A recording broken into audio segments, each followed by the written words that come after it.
করি আর screen share দিই। Share দিলাম। ওকে, আজকে থেকে আমরা কিছু জিনিস শুরু করব। এর মধ্যে একটা হলো জাভাস্ক্রিপ্ট অবজেক্ট। জাভাস্ক্রিপ্ট অবজেক্ট থেকে মোটামুটি আমরা শুরু করব, আর কিছুটা কোয়েরি সিলেক্টরস এর ট্র্যাভার্সিংটা ট্রাই করব আমরা, আর ইটারেটরস নিয়ে একটু আলোচনা করব। তো প্রথমে আসি যে লাস্ট ক্লাসে আমরা কতটুকু করছিলাম। লাস্ট ক্লাসে ছিল আমাদের প্রজেক্ট ওপেন করি। ওকে, আমরা জাস্ট একটা টু ডু লিস্ট, নরমাল একটা টু ডু লিস্ট বানাইছিলাম। এই জিনিসটা তোমরা একটু প্র্যাকটিস করতে পারছিলে বাসায়?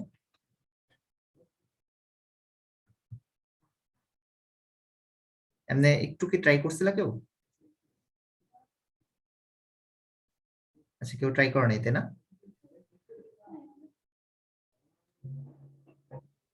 হ্যালো। না ভাই, আচ্ছা, আসলে আগেরটা করছিলাম, এটা করা হয় নাই। আচ্ছা, তোমাদের হয়তো পরীক্ষার চাপ ছিল, যে কারণে আসলে তোমরা ট্রাই করতে পারো নাই।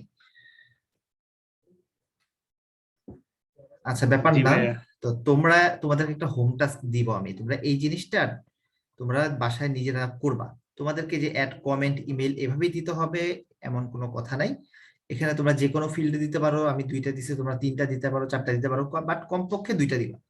কমপক্ষে 2টা ফিল্ড ইউজ করবা, প্লাস একটা বাটন রাখবা।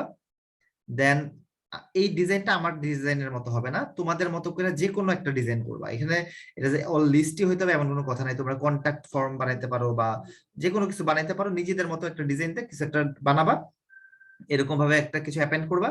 তো এটুকু তো তোমরা পারো, যে অ্যাপেন্ড কেমনে করতে হয় বা এই জিনিসটাকে কিভাবে আহ, আনতে হয়, এটা তোমরা পারো। এটার সাথে একটা কাজ তোমরা নিজেরা করবা, সেটা হলো এখানে একটা ক্রস বাটন রাখবা। একটা ক্রস বাটন থাকবে, ওই ক্রস বাটনে ক্লিক করলে যেটাতে ক্লিক করবে সেটা ডিলিট হয়ে যাবে। ঠিক আছে, ওই ডিলেটের কাজটা এটা তোমরা বের করবা, যেটা কেমনে করতে হয়। সেম নিয়মেই বা সেম ভাবেই করতে হয়। একটু গুগলে সার্চ করবা যে লিস্ট আইটেম থেকে ডম লিস্ট, মানে ডম থেকে কিভাবে একটা এলিমেন্টকে রিমুভ করতে হয়। এটা অলরেডি তোমাদেরকে কিন্তু দেখাইছি আমি, কোন একটা ক্লাসে হয়তো জিনিসটাকে দেখাইছি, কিন্তু এটা হলো যে তোমরা একটু বের করবা যে কিভাবে এটা রিমুভ করবা। এটা তোমাদের হোম টাস্ক থাকবে। ঠিক আছে, সবাই ক্লিয়ার? আচ্ছা, সবাই একটু রেসপন্স করো, সবাই কি ক্লিয়ার কিনা। ভাই এখানে কি একটা কোনো ডিলিট বাটন থাকবে এরকম? ডিলিট বাটন থাকবে অথবা একটা ক্রস বাটন, এটা তোমাদের ইচ্ছা, যেটা খুশি দিতে পারো। একটা ডিলিট বাটন থাকবে, যেটাতে ক্লিক করলে ওই আইটেমটা রিমুভ হবে আর কি। ঠিক আছে? জি ভাই, বুঝতে পারছি। ওকে, ঠিক আছে তাইলে। জি আচ্ছা, এটা হলো হোম টাস্ক থাকলো। তো এবার আমি আমাদের ফিফথ ক্লাসটা শুরু করি। এটা তো ক্লাস 4 আমি সেভ করে রাখছিলাম, আজকেরটা হবে ক্লাস 5। আমি এখান থেকে এটাকে আমি ফিফথ লিখি। Fifth class, fifth class plus এই জায়গাতেও এখানে একটা, এখানে এখানে একটা ফিফথ ক্লাস। ওকে, ঠিক আছে, দেখি এটার কি অবস্থা। ওকে, ঠিক আছে, আমি এটাকে এইভাবে ওপেন না করে বেটার হবে যদি আমি এটাকে live, open with live server open করি। ওকে, ঠিক আছে, এটা এখানে থাকুক। আমি এটা একটু ছোট করে সাইডে নিয়ে আসি, এটারও ছোট করে সাইডে নিয়ে আসি, বুঝতে সুবিধা হবে। নাইস, এটাকে হাইড করি। আমাদের index.html-টা এটা আছে। তো আমি ফিফথ ক্লাসের জন্য এগুলো কিছুই রাখবো না। আমি একটু দেখি আমাদের গিটের কি অবস্থা। এটা জাস্ট মডিফাই করা হয়েছে, এটাকে আমি একটু কমিট করে রাখি।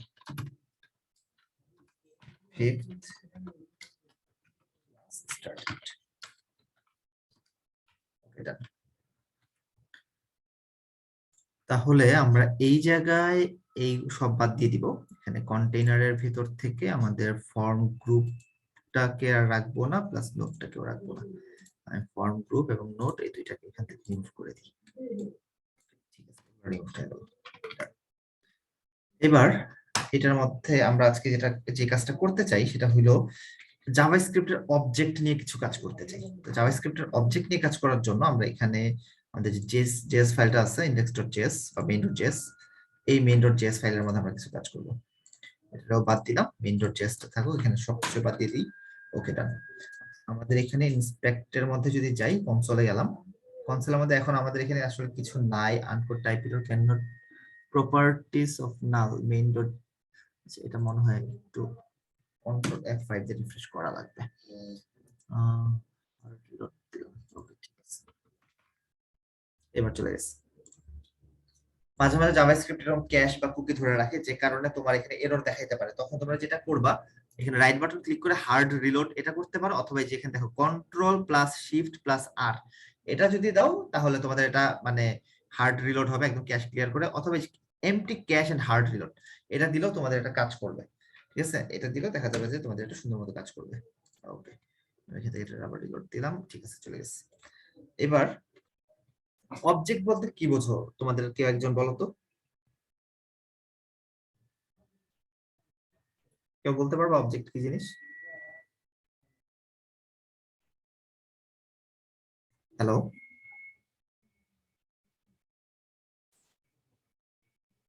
হ্যালো,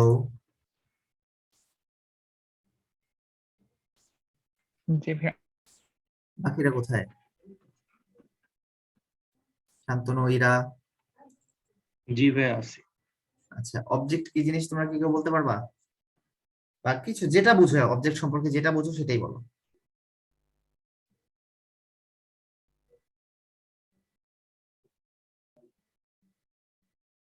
আচ্ছা, শান্তনু বলো, অবজেক্ট মানে জাভাতে অবজেক্ট বলতে কি বোঝায়?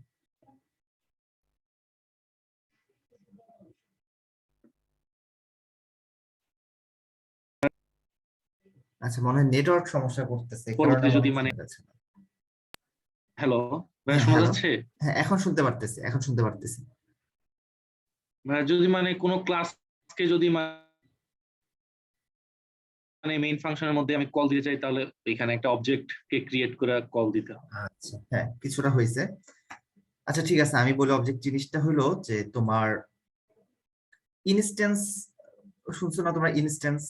বা কোনো কিছুকে আহ প্রকাশ করার জন্য, বা ধরো তোমাদের আহ একটা কোনো বক্স, ধরো একটা বক্স, ওই বক্সের ভিতরে তুমি অনেক কিছু রেখে দিছো। ধরো একটা বক্সের ভিতরে তুমি কিছু জামা কাপড় রাখলা, কিছু আহ বা একটা বক্সের মধ্যে মনে করো আরো তুমি অনেকগুলো বক্সও রাখতে পারো, কিছু জামা কাপড় রাখলা, আবার কিছু বক্সও রেখে দিলা। আবার মনে করো ওই বক্সের ভিতরে তুমি কলম রাখলা, একসাথে অনেক কিছু তুমি রাখতে পারো একটা বক্সের মধ্যে। ঠিক আছে, তো ওইটাকে আমরা অন্যান্য ল্যাঙ্গুয়েজে যখন করছিলাম তখন আমরা ওইটাকে বলতাম ক্লাস। ক্লাস করতাম, ক্লাস বানাইতাম, তারপর আমরা সেই ক্লাসের জন্য সেই ক্লাসটার ভিতরের বিভিন্ন প্রপার্টি গুলা, বিভিন্ন ফাংশন মেথডস গুলাকে অ্যাক্সেস করার জন্য আমরা অবজেক্ট বানাই নিতাম। এই পর্যন্ত আমরা মোটামুটি সবাই মোটামুটি জানি। আগের আমরা যেহেতু জাভা করছি, সি প্লাস প্লাস করছি, আমরা এখান থেকে কিছুটা আইডিয়া আছে, তাই না? এই অবজেক্টটা কি সবাই বুঝি? জি ওকে, হ্যাঁ, এই অবজেক্টটা আশা করি সবাই বুঝি। তো জাভা স্ক্রিপ্টের অবজেক্টের মধ্যে মানে সিমিলারিটিও আছে, আবার একটু ডিফারেন্সও আছে, কিছুটা ডাইভার্সিটিও আছে। সিমিলারিটিটা কি? সিমিলারিটি হলো তুমি জাভা স্ক্রিপ্টেও অন্যান্য ল্যাঙ্গুয়েজের মতো ক্লাস ডিক্লেয়ার করতে পারবা এবং সেই ক্লাসের একটা অবজেক্ট বানাতে পারবা। আবার আরেকটা জাভাস্ক্রিপ্ট একটু বেশি সুবিধা দেয়, সেটা হলো তুমি ক্লাস ছাড়া ডাইরেক্ট অবজেক্ট বানায় ফেলতে পারবা। বুঝা গেছে ব্যাপারটা, যে তুমি ক্লাস ছাড়াই অবজেক্ট বানায় ফেলতে পারবা। আচ্ছা, তো আমরা প্রথমে একটা অবজেক্ট ডিক্লেয়ার করে এখানে তোমরা একটু দেখো। আহ এটাকে বলবো আমরা জাভাস্ক্রিপ্টের অবজেক্ট। সেটা হলো আমরা একটা ভেরিয়েবল নেবো, যে কোনো একটা ভেরিয়েবল কনস্ট্যান্ট। সাপোজ আমি নিলাম মাই ওবিজি, মাই অবজেক্ট। এটা আমি একটা ভেরিয়েবল নিলাম, একটা সেকেন্ড ব্র্যাকেট দিলাম। এই সেকেন্ড ব্র্যাকেট যদি আমরা একটা এমটি সেকেন্ড ব্র্যাকেট রাখি, তাহলে সে একটা অবজেক্ট, ওই একটা অবজেক্ট হয়ে গেল। এটাকে আমরা এমটি অবজেক্ট বলবো, কারণ এটার ভিতরে কিছু নাই। তবে খেয়াল রাখবা, যেখানেই তুমি দেখবা এরকম সেকেন্ড ব্র্যাকেট দেওয়া আছে, দ্যাট মিনস এটা একটা অবজেক্ট হয়ে গেছে। এটা কিভাবে বুঝবা? আমরা একটু কনসোল করি। console.log যদি করি, তখন তোমরা দেখবা এখানে টাইপ অফ, আমরা টাইপ অফ দিলাম, টাইপ অফ মাই ওবিজি এটা দিলাম। এটা দেওয়ার পর যদি আমি একটু এখানে, এই যে দেখো এখানে চলে আসছে কি অবজেক্ট। এটা কিন্তু অটো রিলোড হয়ে গেছে, অটো রিলোড হয়ে এখানে চলে আসছে, এটা একটা অবজেক্ট। তোমরা একটু রেসপন্স করো, নয়তো আমি বুঝবো না যে আসলে আমার এটা চলতেছে কিনা। তো অবজেক্ট যেহেতু আসছে, দ্যাট মিনস আমরা জানি এটা একটা অবজেক্ট, এর কোনো ভ্যালু নাই, এটার ভিতরে অ্যাকচুয়ালি কোনো ভ্যালু নাই। আমরা যদি শুধু এই জিনিসটাকে প্রিন্ট করার চেষ্টা করি, টাইপ অফ বাদ দিয়ে এটাকে সেভ দিলাম, সেভ দিলে দেখবা যে এটা একটা এমটি অবজেক্ট হিসেবে আছে। তো এই অবজেক্টের ভিতরে কোনো কিছুকে তুমি কোনো প্রপার্টি বা কোনো মেথড তুমি এটার মধ্যে রাখতে পারবা অন্যান্য ল্যাঙ্গুয়েজের মতোই। যেমন আমি যদি এখানে রাখি যে সাপোজ ধরো স্টুডেন্ট নেম নামে কিছু একটা রাখতেছি, স্টুডেন্ট নেম এভাবে লিখলাম। এভাবে লেখার পরে আমি এখানে মনে করো লিখলাম হলো স্ট্রিং আকারে লিখলাম ইরা। দেন ধরো স্টুডেন্ট জেন্ডার লিখলাম, মনে করো সে হলো ফিমেল, এরকম ভাবে লিখলাম। তারপর আমি এর নিচে লিখলাম সাপোজ আর কি লেখা যায়, আচ্ছা এখানে এই দুইটাকে আমরা বলতেছি যে এরা হলো যে তোমার প্রপার্টি, এবং এখানে প্রপার্টি এটা হলো স্ট্রিং টাইপের প্রপার্টি, এটা হলো তোমার এটাও স্ট্রিং টাইপের প্রপার্টি। আবার আমরা এখানে চাইলে বিভিন্ন ধরনের নাম ডাটা টাইপের প্রপার্টি রাখতে পারি। যেমন আমরা লিখলাম এইজ, লিখলাম মনে করো এইজ হলো 20, এটা হয়ে গেল আমাদের ইন্টিজার টাইপের একটা প্রপার্টি। দেন আমরা এখানে বুলিয়ান রাখতে পারি যে ইজ অ্যাক্টিভ, সে কি অ্যাক্টিভ নাকি অ্যাক্টিভ না, ক্লাস অ্যাক্টিভ নাকি অ্যাক্টিভ না, আমরা এটাকে ট্রু বানাই দিলাম। এটা হলো যে বুলিয়ান টাইপের প্রপার্টি হয়ে গেল। দেন তোমরা এখানে রাখতে পারো আরো কি কি রাখা যায়। আচ্ছা এটা হলো মোটামুটি এই কয়েকটা। এছাড়াও তোমরা এটার মধ্যে বিভিন্ন ধরনের ফাংশনস রাখতে পারো। তো ফাংশনস রাখার আগে আমরা একটু দেখি যে এটা দেখতে এখন কেমন। আমি যখন সেভ দিলাম, সেভ দেওয়ার পর দেখো এখানে তোমার ভ্যালু গুলো দেখাচ্ছে যে এটা একটা অবজেক্ট টাইপ, প্রোটোটাইপ বলে বলা হইতেছে এটাকে, প্রোটোটাইপ এটা আমরা পরে বুঝবো। এটা একটা অবজেক্ট এবং এটার মধ্যে এইজ আছে, ইজ অ্যাক্টিভ আছে, ফিমেল আছে, নেম আছে, সবকিছু এখানে সুন্দর মতো দেখাইতেছে। দেন আমরা চাইলে এই অবজেক্টের মধ্যে আরো কিছু রাখতে পারি। সাপোজ আমি এখানে রাখলাম যে আচ্ছা অবজেক্টের ভিতরে আরো অবজেক্ট রাখা যায়। যেমন আমরা এখানে এটা দিয়ে দিই যে পাস্ট বা ল্যাঙ্গুয়েজ, সে কি কি ল্যাঙ্গুয়েজ জানে, ঠিক আছে। এটা আমরা প্রোগ্রামিং ল্যাঙ্গুয়েজ না, মনে করো সে জানে হলো বাংলা, যে এখানে আমরা এভাবে করে লিখতে পারি। এটার ভিতরে ধরো আমরা অ্যারে রেখে দিলাম, অবজেক্ট করে রাখা একটা অ্যারে রাখি, এটার মধ্যে একটা লিস্ট রেখে দিলাম যে সে মনে করো জানে বাংলা, তারপর জানে হলো ইংলিশ, হিন্দি, এরকম অনেক কিছু জানতে পারে। এটা হলো যে ল্যাঙ্গুয়েজের একটা লিস্ট রাখলাম। তারপর আমরা চাইলে এটার মধ্যে কোনো অবজেক্ট রাখতে পারি, অবজেক্টের ভিতরে অবজেক্ট রেখে দিতে পারি। সেটা কিভাবে রাখা যায়, সাপোজ সাপোজ সাপোজ আচ্ছা মনে করো ধরো এরা হলো একজন বিজনেসম্যান, হ্যাঁ, সে প্রোডাক্ট সেল করে। তো আমি এখানে প্রোডাক্টস নামে কিছু একটা রাখি, প্রোডাক্টস এর মধ্যে এটা হবে আরেকটা অবজেক্ট, এই প্রোডাক্টস এর ভিতরে সে এটাও একটা অবজেক্ট হয়ে যাবে। তো এই অবজেক্টটা আমরা এভাবেও লিখতে পারি, অথবা আচ্ছা আমি প্রথমে এইভাবে লিখি, বাট এইভাবে লেখাটা উচিত না, এটা আমরা অন্যভাবে লিখবো। আমরা এখানে প্রথমে লিখে দেই যে মনে করো প্রোডাক্টের নাম হইলো ধরো ক্লোথস, যে প্রোডাক্ট টাইটেল আমরা এখানে লিখলাম ক্লোথ। দেন এটার প্রোডাক্ট প্রাইস হবে, প্রোডাক্ট প্রাইস দিলাম মনে করো 200, আপাতত এইটুকুই থাকুক। আচ্ছা এটা যদি সেভ দাও, সেভ দেওয়ার পর তোমরা এই পাশে এটা কি খেয়াল করছো, এই যে এই জিনিসটা সবাই দেখতেছো? জি ভাইয়া। আচ্ছা এখানে খেয়াল করো, এখানে খেয়াল করো এই যে লিস্ট, যেটা এই লিস্টটাও কিন্তু এখানে চলে আসছে এটার ভিতরে, মানে এই অবজেক্টের ভিতরে তুমি একটা লিস্ট রাখছো, এই অবজেক্টের ভিতরে আরেকটা অবজেক্ট রাখছো, এবং সেটা কিন্তু এই যে দেখো সুন্দর মতো এই জায়গায় চলে আসছে। খেয়াল করছো এই যে এখানে এটা চলে আসছে।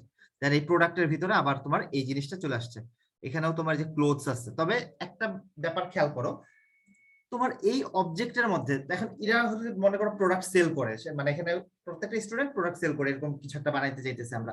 তো প্রোডাক্ট তো একটা সেল করবে না, প্রোডাক্ট তো অনেক প্রোডাক্ট সেল করতে পারে। তখন এই জিনিসটা আমরা কিভাবে লিখবো, সে অনেক প্রোডাক্ট চাইলে সেল করতে পারে। তো তখন ওই জিনিসটা আমরা নরমালি লিখি অ্যারের ভিতরে, অর্থাৎ তুমি এখানে একটা প্রোডাক্ট লিখছো, এই প্রোডাক্টটারে তুমি এখানে অ্যারের মধ্যে ঢুকাই দিবা, এখানে একটা অ্যারে লিখবা, এই অ্যারের ভিতরে আবার একটা অবজেক্ট লিখবা, এভাবে একটা অবজেক্ট লিখলাম। আমি এটা একটু ব্যাকে যাই, ব্যাকে যেটা আমি কপি করি, কপি করার পর এখানে আমি একটা অ্যারে লিখলাম। দেখো অ্যারের ভিতরে আমি একটা অবজেক্ট লিখলাম, ঠিক আছে। এটার ভিতরে আমি কমা দিয়ে এই অবজেক্টটা কি আবার লিখবো, মানে লিস্ট অফ অবজেক্টস। ব্যাপারটা হলো লিস্ট অফ অবজেক্টস। এই ব্যাপারটা কনফিউজড আছো কেউ? ধরো এখানে ক্লোথস ছিল, এখানে লিখলাম বুকস, তারপর এখানে লিখতে পারি, এখানে প্রাইসটা চেঞ্জ করে দিই, ধরো সে বুকস বেচে 300 টাকা, মনে করো এখানে আরো কিছু লিখে দিই, ধরো ফুডস বেচে, এটা হলো 400 টাকা। আচ্ছা এইখানে এই যে অ্যারে অফ অবজেক্টস, এই জিনিসটা বুঝতে পারো নাই কে বলো তো? বুঝছি ভাই, এর মধ্যে একটা লিস্ট বানাইছি। জি হ্যাঁ, এটা হলো একটা লিস্ট, মানে লিস্ট মানে অ্যারে, অ্যারে মানে লিস্ট। ঠিক আছে, লিস্ট আর অ্যারের মধ্যে কোনো ডিফারেন্স নাই, আমরা এটাকে লিস্টও বলতে পারি অ্যারেও বলতে পারি। আমরা এই অ্যারের ভিতরে অবজেক্ট গুলাকে রাখছি, যেমন আমরা যে এখানে বাংলা রাখছি, এখানে ইংলিশ রাখছি, হিন্দি রাখছি, কমা দিয়ে দিয়ে, যেভাবে আমরা একটা অ্যারের ভিতরে এলিমেন্ট গুলাকে রাখি, একটা অবজেক্টকেও আমরা একটা অ্যারের ভিতরে এলিমেন্ট আকারে রাখতে পারি। দ্যাটস ইট, বুঝা গেছে? জি ভাইয়া বুঝতে পারছি। আচ্ছা, তাহলে আমরা দেখো এখানে কি পাইছি, এখানে আমরা এই দেখো আমরা এখানে পাইছি অ্যারে, 3টা অ্যারে পাইছি, এবং 3টা অ্যারের ভিতরে প্রত্যেকটার ভিতরে একটা করে আমরা অবজেক্ট পাইতেছি, প্রত্যেকটার ভিতরে একটা করে অবজেক্ট পাইতেছি। ঠিক আছে, আবার এই পুরাটাও কিন্তু একটা অবজেক্ট হয়ে গেছে, পুরাটাও একটা অবজেক্ট হয়ে গেছে। এবার আমরা এই অবজেক্টের ভিতর থেকে বিভিন্ন ধরনের এলিমেন্টকে আমরা নিয়ে আসতে পারি কিভাবে? এই দেখো my object dot student name, আমরা ডট দিয়ে লিখবো। আমরা অ্যারে কে লিখি হলো যে তোমার থার্ড ব্র্যাকেটের মধ্যে, বাট এখানে আমরা অবজেক্ট, যেহেতু এটা অবজেক্ট, আমরা ডট দিয়ে অ্যাক্সেস করার চেষ্টা করবো। আমরা যদি এখানে সেভ দেই, দেখো এখানে কে চলে আসছে, দেখো তো, শুধু স্টুডেন্ট নেম, শুধু স্টুডেন্ট নেমটা আমাদেরকে দেখাচ্ছে। ঠিক আছে, তারপর আমরা যদি জেন্ডার দিই, ডট দিয়ে অ্যাক্সেস করতেছি। খেয়াল রেখো এটা, আমরা লিস্ট আইটেম বা অ্যারে কে আমরা থার্ড ব্র্যাকেট দিয়ে অ্যাক্সেস করি, এবং আমরা যে অবজেক্ট আছে এটাকে ডট দিয়ে অ্যাক্সেস করি। এটা আমি সেভ দিলাম, এই যে জেন্ডার চলে আসছে। আমরা যদি এখানে এজ দেই, এজ লিখলাম, এজ লেখার পর কন্ট্রোল এস দিয়ে সেভ দিলাম, এই যে তোমার 20 চলে আসছে। আমরা যদি ল্যাঙ্গুয়েজ গুলাকে দেখতে চাই, এখানে ল্যাঙ্গুয়েজ দিয়ে সেভ দিলাম, ওই দেখো ল্যাঙ্গুয়েজের লিস্ট চলে আসে বা অ্যারেটা চলে আসছে আর কি, ল্যাঙ্গুয়েজের অ্যারে চলে আসছে। তারপর আমরা প্রোডাক্টস গুলোকে যদি দেখতে চাই, এখানে প্রোডাক্টসটাকে দিলাম, দিয়ে সেভ দিলাম, ওই দেখো প্রোডাক্টস গুলা চলে আসছে, এখানে মানে প্রোডাক্টস আইটেম গুলো চলে আসছে। এবং এখানে মজার বিষয় হলো আমরা প্রোডাক্টস এর প্রত্যেকটা লিস্ট পাইতেছি, এবং এখানে আমরা চাইলে ইচ্ছা মতো জিনিস রাখতে পারতেছি। ইভেন তোমরা চাইলে এই জায়গাতে অবজেক্টের ভিতরে আরো অবজেক্ট রাখতে পারো, মানে মাল্টিপল অবজেক্টের ভিতরে রাখতে পারো। কিভাবে? মনে করো প্রোডাক্টের ভিতরে বিভিন্ন ধরনের ভেরিয়েন্টস থাকে, আমরা এখানে প্রোডাক্ট ভেরিয়েন্টস রাখলাম, প্রোডাক্ট ভেরিয়েন্টস এখানে আমরা দিতে পারি, এটার মধ্যে আমরা আরেকটা অবজেক্ট রাখলাম। লাইক দিস ওয়ে আমরা এইভাবে লিখতে পারি যে প্রোডাক্ট ভেরিয়েন্টসটা এরকম হবে, কালার, মনে করো এখানে কালার দিলাম ব্ল্যাক, তারপরে আমরা এখানে দিতে পারি ক্লোথ, যেহেতু তাহলে এখানে সাইজ দিতে পারি, আমরা সাইজ দিলাম মনে করো যেটা হলো এল সাইজ, এরকম কিছু রাখতে পারি আমরা, মানে অবজেক্টের ভিতরে আরো অবজেক্ট রাখতে পারি। এটা হলো আমাদের অবজেক্টের সুবিধা। যেরকম আমরা অবজেক্টের ভিতরে আরেকটা অবজেক্ট রাখলাম, প্লাস এটাকে আমরা কপি করে এখানে দিয়ে দিই। যেহেতু আমাদের এটা হলো যে বুকস এর মধ্যে তোমার কালারের কোনো ভেরিয়েন্ট থাকে না, তো আমরা এটা কালারটা রাখলাম হলো নাল টাইপের রেখে দিলাম। আবার এটা সাইজও থাকে না, সাইজটাকে আমরা নাল রেখে দিলাম। বাট বুকের ভিতরে তোমার থাকতে পারে, কি বলে যে এটা কি মানে পেপার কোয়ালিটি থাকতে পারে, আমরা এটা দিয়ে দিলাম সাপোজ গুড এরকম কিছু একটা দিয়ে দিলাম, পেপার কোয়ালিটি গুড। আমরা এখানে কালার সাইজ এগুলো রাখলেও যে কথা, না রাখলেও একই কথা, আমি এটা চাইলে বাদ দিয়ে দিতে পারি, কোনো সমস্যা নেই। আবার তোমরা চাইলে রাখতে পারো, নাল করে রাখবা। তবে আচ্ছা, এখানে একটা জিনিস পরে বলি আমি, তোমরা যদি সেম টাইপের কোনো অবজেক্ট বানাও, যেমন এই যে এই প্রোডাক্টের ভিতরে যে কাজটা হইতেছে, প্রোডাক্ট এটা একটা অবজেক্ট, রাইট? এটা নিজেও একটা অবজেক্ট, তাই না? জি ভাইয়া। হ্যাঁ, এটা একটা অবজেক্ট। তোমরা এই দেখো এই অবজেক্টটা, এখানে যে অবজেক্টটা বানাইছি আমরা, এই অবজেক্ট আর এই অবজেক্ট, এই দুই অবজেক্টের কাজ কি সেম না? টোটালি সেম কিনা বলো তো? এটাও প্রোডাক্টের অবজেক্ট, এটাও একটা প্রোডাক্টের অবজেক্ট। যদি এই অবজেক্টটা আমরা ডাইরেক্ট হলো একটা লিস্টের মধ্যে রাখছি, কিন্তু এই প্রোডাক্টের কাজ কিন্তু সেমই। সো যখন তোমাদের এরকম সেম টাইপের কোন একটা অবজেক্ট চলে আসবে, যে এটা হলো প্রোডাক্টের অবজেক্ট, এখানে তোমরা সবসময় প্রপার্টির নেম গুলো সেম রাখবা। এখানে প্রপার্টির নেম গুলো সবসময় সেম রাখবা, নয়তো কাজ করতে গেলে প্রবলেম ফেস করবা। তোমাদের কোনো এরর দেখাবে না, কিন্তু তোমরা কাজ করতে গেলে অনেক ধরনের প্রবলেম ফেস করবা। যেমন আমার এখানে কালার আছে, সাইজ আছে, আবার এইটার মধ্যে কিন্তু এই কালার বা সাইজ কিছু না, এখানে পেপার কোয়ালিটি আছে, এরকম রাখবা না।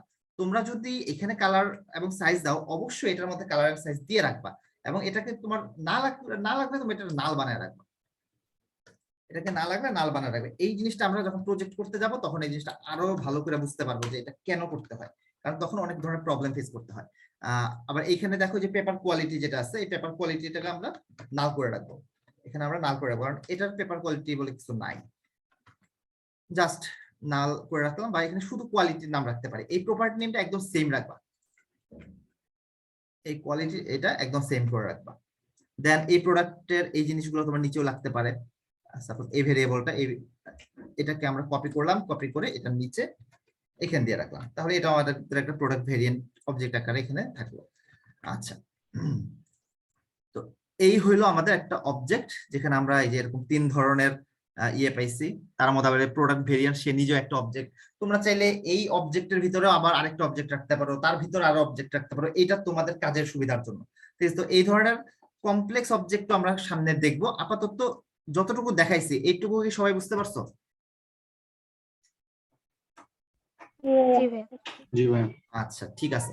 এইটুকু যদি বুঝতে পারো তাহলে অবজেক্টের ব্যাপারে আরো কিছু জিনিস তোমাদেরকে যদি দেখাইতে চাই, তোমরা এখানে W3 স্কুলসে যাবা। ভাইয়া একটা কোশ্চেন ছিল। হ্যাঁ হ্যাঁ, বলো।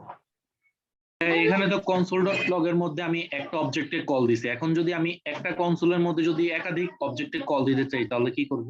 আচ্ছা, মনে করো তুমি এই অবজেক্টটাকে কল করতে চাও। সাপোজ তুমি এখান থেকে এই অবজেক্টটা নিতে চাও। এটা কিন্তু আছে লিস্টের ভিতরে, রাইট? এটা আছে লিস্টের ভিতরে, খেয়াল করছো? এটা লিস্টের মধ্যে আছে। তুমি একটা লিস্টে থেকে, একটা অ্যারে থেকে তুমি একটা এলিমেন্টকে কিভাবে কল করো বলো তো?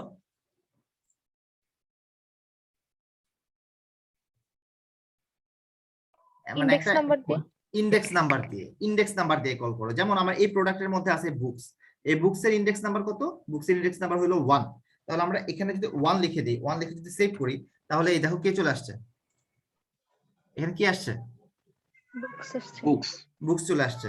এটা হলো যদি যদি আমরা লিস্টের ভিতর থেকে অবজেক্টকে বের করতে চাই। আবার তুমি চাইলে কিন্তু অবজেক্ট আকারেও রাখতে পারো। যেমন আমাদের এখানে প্রোডাক্টস আছে না, এই প্রোডাক্টসটাকে আমি আপাতত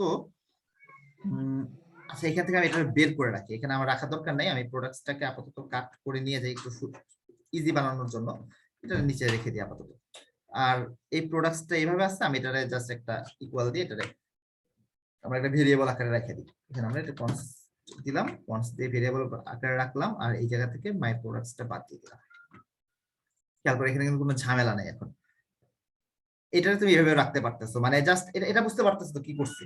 একটা প্রোডাক্টস নামে একটা কনস্ট্যান্ট বানায়, সেটার মধ্যে আমি ওই লিস্ট আইটেমটাকে রেখে দিছি। এটা বুঝতে পারছো সবাই? জি ভাইয়া।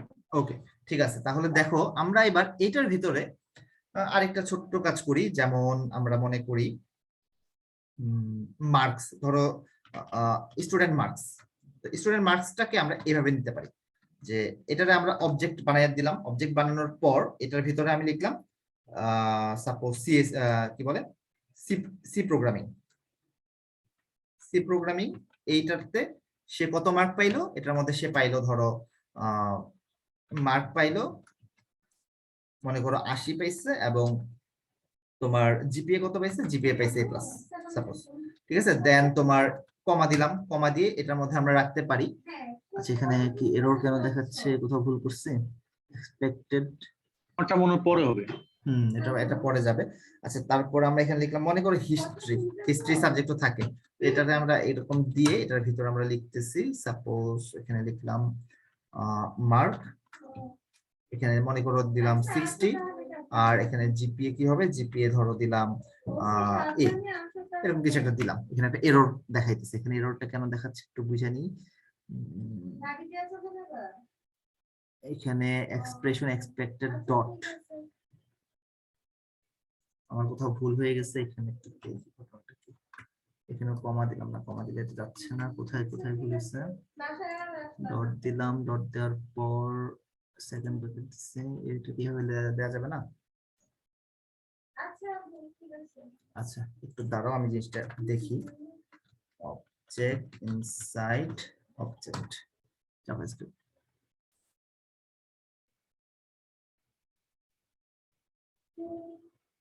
আমাদের এখানে সমস্যা তো হওয়ার কথা না এইভাবে।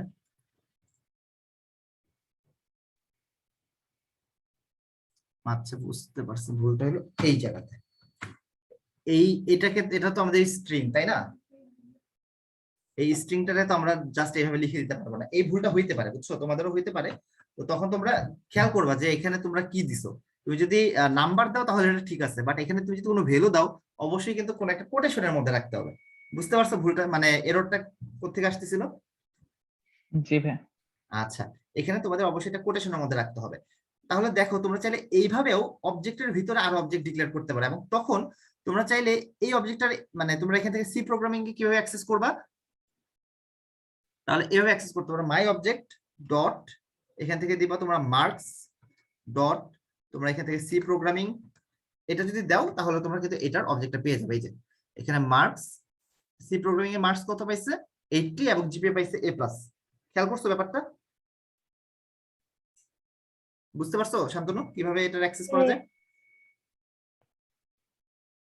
হ্যাঁ হ্যাঁ জি ভাইয়া বুঝতে পারছি। ওকে, তাহলে তোমরা বিভিন্ন ওয়েতে এটা করতে পারো। আমি এখানে কয়টা ওয়ে দেখাইছি, একটু মনে করার চেষ্টা করো, আমি একটু লিখে দিচ্ছি। একটা অবজেক্টের মধ্যে তোমরা ডিফারেন্ট টাইপ অফ প্রপার্টি রাখতে পারো। ঠিক আছে, ডিফারেন্ট টাইপ অফ প্রপার্টি বলতে কি বোঝায়? ইন্টিজার টাইপ, তারপরে float type, string type, boolean type, list type, এরকম রাখতে পারো। তারপরে আরেক ধরনের দেখাইলাম, সেটা হলো লিস্ট অফ অবজেক্টস। এইটা সব থেকে ইম্পর্টেন্ট, এটা নিয়ে আমরা সব থেকে বেশি কাজ করবো। লিস্ট অফ অবজেক্টস, এটা নিয়ে আমরা সব থেকে বেশি কাজ করবো, এটা মনে রেখো। আবার তুমি অবজেক্ট অফ অবজেক্টস তো রাখতে পারো। অবজেক্ট অফ অবজেক্টস মানে অবজেক্টের ভিতরে আর অবজেক্ট, এটাও তোমরা করতে পারো। এরকম অনেকগুলো কাজ আছে। এবার আমরা আসি যে যদি আমাদের লিস্ট অফ অবজেক্ট হয় কিংবা অবজেক্ট অফ অবজেক্টস হয়, এটা নিয়ে আমরা কিভাবে কাজ করতে পারি। আচ্ছা, এখন একটা ব্যাপার হলো যে তোমরা চাইলে তোমাদের এই অবজেক্টটাকে, শুধু এই অবজেক্টটাকে একটা ওয়েতে শো করতে পারো, বা এখানে অবজেক্টের ভিতরে যত ধরনের তোমার আইটেমস আছে বা যত ধরনের প্রপার্টিস আছে, এই প্রপার্টি গুলাকে তুমি কোনোভাবে অ্যাক্সেস কিভাবে কতভাবে অ্যাক্সেস করতে পারো, এই জিনিসটা আমরা একটু দেখি। আচ্ছা, আমাদের মনে হয় জুম রেকর্ডিং মানে জুমটা কিছুক্ষণের পরের মধ্যে কেটে যাবে। যদি জুম কেটে যায় এরপর তোমরা আবার ওই লিঙ্ক থেকে জয়েন করবা, তাহলেই হবে। ঠিক আছে, আমি মেসেজও দিয়ে দিব, তোমরা আবার এখান থেকে জয়েন করবা যদি কেটে যায়। আমরা এখানে দেখি আর জাভাস্ক্রিপ্ট অবজেক্টটা, এখানে দেখো অবজেক্টটা কি জিনিস এখানে বলা আছে। তোমরা একটু এটার মধ্যে যাবা, এই লিংকের মধ্যে যাবা। আমি এটা দিয়ে রাখতেছি আমাদের ডকের মধ্যে। ডকের এই জায়গাতে যেখানে কোয়েরি সিলেক্টর একটা জিনিস অ্যাড করছিলাম, এখানে জেস অবজেক্টস, এই লিংকে এসে তোমরা একটু দেখবা, এখানে দেয়া আছে।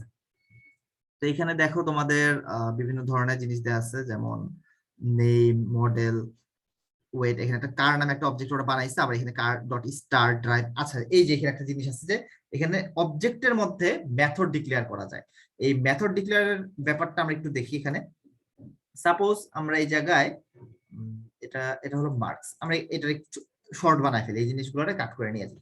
এটা কাট করে নিয়ে, সরি এখানে ভুল করছি, এখান থেকে এই পর্যন্ত এটা কাট করে নিয়ে যাব, এটা নিচে রেখে দিই। আপাতত এগুলাকে আমরা কনস্ট্যান্ট বানায় রেখে দিই, তাহলে আমাদের জন্য ইউজ করতে সুবিধা হবে। এটার একটা কনস্ট্যান্ট ল্যাঙ্গুয়েজ বানাই দিলাম, আর নিচে এটাকে কনস্ট্যান্ট মার্কস বানাই দিই, কনস্ট্যান্ট মার্কস। ওকে, ঠিক আছে। আমরা এবার এখানে আসি, এখানে কমা দিয়ে রাখছিলাম, এই কমা হবে না। ওকে, এইবার এইটার ভিতরে ধরো আমরা একটা মেথড বানাইতে চাই, লাইক আমরা এরকম কিছু একটা দিই যে মেক অ্যাক্টিভ, মানে এটা হবে একটা ফাংশন, কল ব্যাক ফাংশন আমরা বানাইতে পারি। সাপোজ আমরা এইভাবে দিতে পারি যে এরকম ভাবে দিয়ে দিতে পারি যে মেক অ্যাক্টিভ এর মধ্যে আমরা এখানে কনসোল করলাম, console.log, আমরা এইভাবে দিয়ে দিতে পারি যে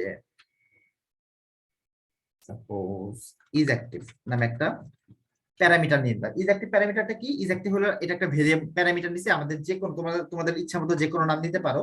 আমি এখানে জাস্ট ইজ অ্যাক্টিভ লিখলাম, এভাবে লিখতে পারি। যদি is active equal equal equal, দেখো এখানে আমি তিনটা ইকুয়াল দিছি, যদি তিনটা ইকুয়াল দেওয়ার পর ট্রু দেই, এই তিনটা ইকুয়ালের কাজ কি আমি একটু পরে বলতেছি। দুইটা ইকুয়ালও দিতে পারো তোমরা, কোনো সমস্যা নাই, বাট আমি আপাতত তিনটা ইকুয়াল দিলাম। আমি is active equal equal triple equal true দেওয়ার পর আমি এখানে console.log করি, জাস্ট তোমাদের বোঝার সুবিধার জন্য। এখানে দিলাম যে ইয়েস, দেন আমি এখানে একটা ডট দিলাম, ডট ডট সরি, আমরা এখানে এইটা ইউজ করি, এটা বেটার হবে। এইভাবে দিয়ে আমরা এখানে লিখবো ইয়েস, তারপর দেখো ডলার সেকেন্ড ব্র্যাকেট, দেন লিখলাম স্টুডেন্ট নেম, শুধু স্টুডেন্ট নেম যদি লিখি এখানে কাজ করবে না, স্টুডেন্ট নেম লিখলে কাজ করবে না, আমাদের এখানে লিখতে হবে দিস ডট স্টুডেন্ট নেম। এই দিসটা না দিলে কি হয়, এরকম আমরা একটু পরে দেখবো। ইজ অ্যাক্টিভ এরকম কিছু একটা লিখে দিলাম, ইজ অ্যাক্টিভ। আর যদি এটা ফলস হয়, is active, sorry, is active triple equal আমরা দিয়ে দিলাম ফলস। যদি সে ফলস, এটা যদি ফলস হয় দেন আমরা কনসোল করব হলো নো ইজ নট অ্যাক্টিভ, এরকম কিছু একটা দিলাম। আচ্ছা, তাহলে আমাদের এখানে একটু দেখি, আমার এখানে এখন পর্যন্ত কিছু নাই, আছে আনডিফাইন্ড রিডিং, সি প্রোগ্রামিং এরকম কিছু একটা দেখাইতেছে। এটা আসতেছে হলো সম্ভবত এইখান থেকে, এই জায়গা থেকে এই জিনিসটাকে একটু ঠিকঠাক করে নিতে হবে আমাদের। এখানে এরর কেন দেখাইতেছে, এই যে এইখান থেকে এররটা দেখাইতেছে এই জায়গায়, এখান থেকে আমরা এটা বাদ দিলাম। বাদ দেওয়ার পর আমরা যদি এই মেক অ্যাক্টিভ এই ফাংশনটাকে কল করতে চাই, আমরা এটাকে কপি করব, কপি করে এখানে দিলাম। এখন আমরা যদি এইভাবে লিখি তাহলে দেখো তো এখানে কি দেখাইতেছে, এখানে কি দেখাচ্ছে, হ্যালো, ইজ অ্যাক্টিভ ফাংশনটা দেখাচ্ছে। ফুল ফাংশনটাকেই সে দেখাই দিতেছে। দেখো আমরা মাই অ্যাক্টিভ লিখছি, দেন এই যে একদম পুরো যে ফাংশন আমরা ডিক্লেয়ার করলাম এই ফুল ফাংশনটাকে সে দেখাই দিতেছে। তো এইভাবে ডিক্লেয়ার করলে হবে না, আমাদের এখানে এই ফার্স্ট ব্র্যাকেটে আমরা প্যারামিটার দিয়ে দিলাম এবং তখন এখানে একটা এরর দেখাচ্ছে true is not defined. That means আমার এইখানে ইজ অ্যাক্টিভ, এই যে আমরা এখানে প্যারামিটার লাগবে বলে দিছিলাম, আমরা এখানে কোনো প্যারামিটার দেই নাই। তো আমরা এখানে প্যারামিটার চাইলে পাঠাইতে পারি, ট্রু পাঠাই দিলাম আমরা, যেহেতু এটা আমরা বুলিয়ান টাইপ নিতে চাচ্ছি। তো ট্রু পাঠানোর পর আমরা সেভ দিলাম। আচ্ছা, এখানে বলতেছে ট্রু ইজ নট ডিফাইন্ড। আচ্ছা, এইখানে মজার বিষয় হলো এখানে আমাদের এররটা দিতেছে হলো, আমরা এখানে মানে বড় হাতে দিছি, দেখি এখানে হবে ছোট হাতে দিতে হবে, I think reference error true is not defined, আবার দিতেছে এররটা, ভাই লাস্টে তো ট্রু বড় হাতে দিছেন, এইখানেও ট্রু ছোট হাতে হবে, এই তো, হ্যাঁ এখন ঠিক আছে। Yes undefined is active. আচ্ছা, এখানে দেখো এটা আনডিফাইন্ড বলতেছে, আনডিফাইন্ড কেন বলতেছে, দিস ডট স্টুডেন্ট নেম, এখানে এই নামটাকে সে খুঁজে পাচ্ছে না কোনোভাবে, একটু দিসটা কেটে দিয়ে দেখি তাই কিনা। স্টুডেন্ট নাম ইজ নট ডিফাইন্ড। আচ্ছা, এখানে চেক দিলাম আনডিফাইন্ড, তাও আনডিফাইন্ড দেখাচ্ছে আমার এখানে। আচ্ছা, এটা আমি একটু পরে সলভ করতেছি। এইখানে আনডিফাইন্ড দেখানোর কারণটা, এখানে দিস দেওয়ার পর স্টুডেন্ট, আচ্ছা তবে একটা জিনিস খেয়াল করো, আমি দিস যদি না দেই তখন সে কিন্তু এই প্রপার্টিটা চিনতেই পারে না, খেয়াল করছো? Student name is not defined এখানে বলতেছে, খেয়াল করছো ব্যাপারটা? জি ভাইয়া। এখন কিন্তু সে এটারে চিনতেই পারতেছে না, ঠিক আছে। বাট আমরা যখন দিস দিচ্ছি, এখানে দিস দেওয়ার পর দিস ডট দিচ্ছি, দেন সে অ্যাট লিস্ট এররটা দেখাইতেছে না, বলতেছে যে আমার স্টুডেন্ট নেমটা এখানে নাই, আমার স্টুডেন্ট নেমটা এখানে আনডিফাইন্ড বলতেছে, ঠিক আছে। এখানে আনডিফাইন্ড বলার কারণ হইতে পারে যেহেতু আমরা এটা একটা মেথডের মধ্যে বা একটা ফাংশনের মধ্যে আমরা এটা কল করছি, এই কারণে এটা আনডিফাইন্ড বলতেছে, কারণ এটা তো আমার কোনো ক্লাস না, ডাইরেক্ট আমরা একটা অবজেক্ট ডিক্লেয়ার করতেছি এখানে, এটা কিন্তু কোনো ক্লাস না।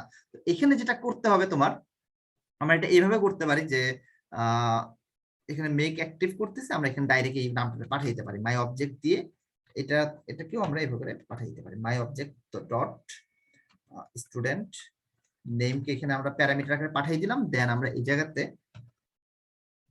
স্টুডেন্ট নেম এভাবে করে ধরতে পারি, স্টুডেন্ট নেম এভাবে করে ধরলাম। ধরার পর এবার আর আমাদের এই দিস ডট স্টুডেন্ট নেমের দরকার নাই, বা আমরা এখানে শুধু নেম ধরলাম তাতেও চলবে আমাদের, এখানে আমরা শুধু নেম ধরলাম। দেন তুমি চাইলে এখানে জাস্ট নেমটাও ধরে দিতে পারো, এখানে নেম ধরে দিলাম, আর এখানেও আমরা নেম ধরে দিলাম, এখানেও নেম ধরে দিলাম। দেন দেখো এখানে দেখাইতেছে my object dot student name property, student gender কেন আসছে, স্টুডেন্ট নেম হবে, স্টুডেন্ট নেম। এবার সেভ দিলাম। আচ্ছা এবার আসছে। আচ্ছা, নিজের আনডিফাইন্ডটা তাহলে কিসের জন্য আসতেছিল, এটা কি এটার জন্য আসতেছিল, এই কনসোলের জন্য আসতেছিল নাকি? ও আচ্ছা আচ্ছা, সরি, এইটার জন্য আসতেছিল, লাইন 21 দেখাচ্ছে। এইটার জন্য আসতেছিল। এইবার ঠিক আছে, এইবার আর কোনো ঝামেলা নেই। এটাকে আমরা কপি করে বা কাট করে এখান থেকে নিয়ে যাই, এটাকে কাট করে আমরা এখানে